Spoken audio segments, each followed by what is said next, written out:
Hey guys, Metal Viking 82 here, back with a new Viking Orations.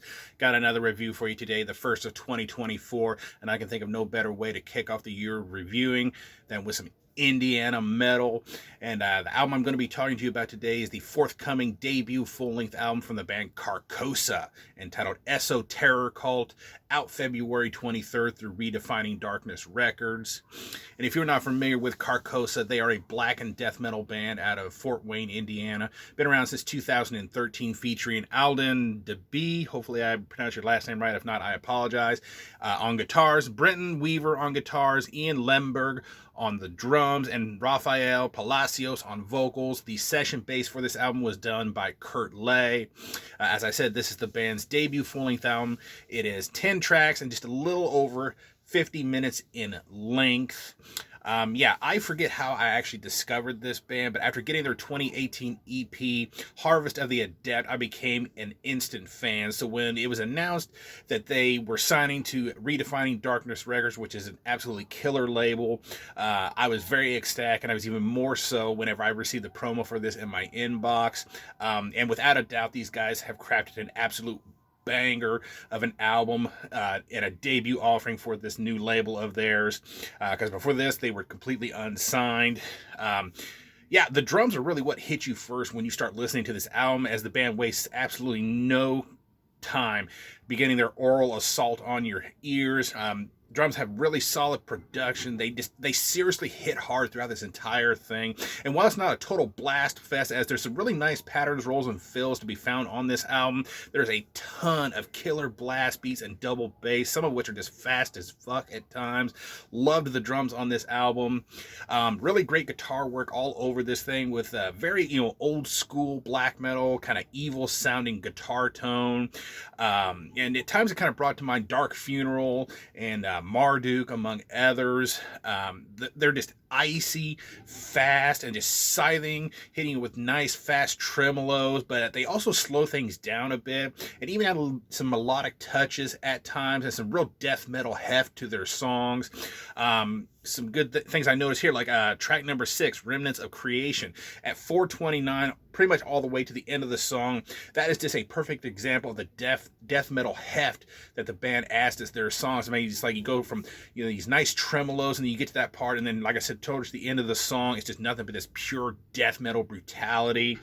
Then you get into track 7, Cyclopean Gateway. There's a solo on there at about the 142 mark. That sounds like just pure straight up heavy metal to me. So that's kind of a neat little thing in there, because like I said, you got all these black metal tremolos and some death metal elements thrown in, and then you get a solo that just has this real traditional sounding heavy metal aspect to it. And honestly, I think it's about the only guitar solo that you can actually pick out throughout the whole thing, because I think it's about the only one that I remember hearing on it.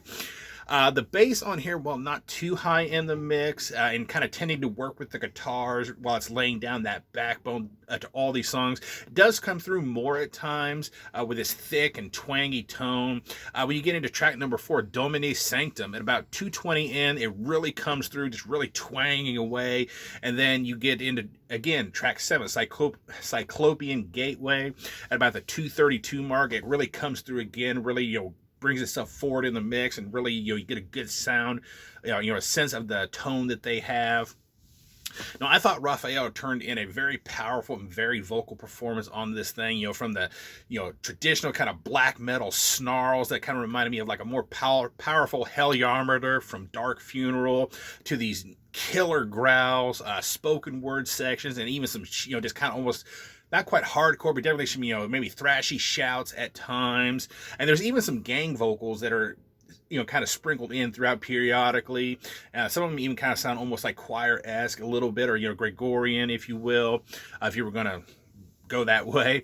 And at times he kind of brings to mind Shagrath, or even Abath at times, some of his vocals that just kind of reminded me of them. Good example, go back into track number 6, Remnants of Creation, that opening spoken word passage, and then again at about the 2:49 mark, that seriously brings to mind Abath. Not so much his normal vocals, but if you think when Abath guested on Death Cult Armageddon, I cannot think of the song he was on, the way his vocals sounded on that part, that's kind of how he sounds on this album here. One of the other things that I picked out is through or on track number 5, Axis Mundi. That is just a absolutely killer instrumental song. You get these faint kind of howling wind sounds with these two different really slow picked guitar riffs, and the crows that are the kind of cawing and making all sorts of racket. It just exudes just sorrow and creepiness. It just even gives it off a little bit of an evil vibe to it, because you've been just totally pummeled for 4 tracks with this black and death metal assault, and then you get to this song, and it just kind of gives you a little bit of a reprieve, if you will. It kind of slows things down, and it just exudes creepiness and sorrow, and then bam, it's just right back to the black and death metal assault. Overall, I think this is an absolutely evil blast to listen to. It's fast paced, yet it has those melodic touches to it to kind of counteract the brutality of it all, and yet it never falls into that chaotic blast fest that some black metal bands get into. I'd say if you're a fan of Dark Funeral, Marduk, Belphegor, even I would think Behemoth would be a good band to kind of compare this to. If you're a fan of any of those, then definitely go check out the new Karkosa when it drops on February 23rd. I believe it's linked down below, so you can check out the singles and pre-order your copy. I've already got mine pre-ordered, so yeah, I give this a solid 9 out of 10. Thank you guys so much for watching and subscribing, and until next time, stay brutal.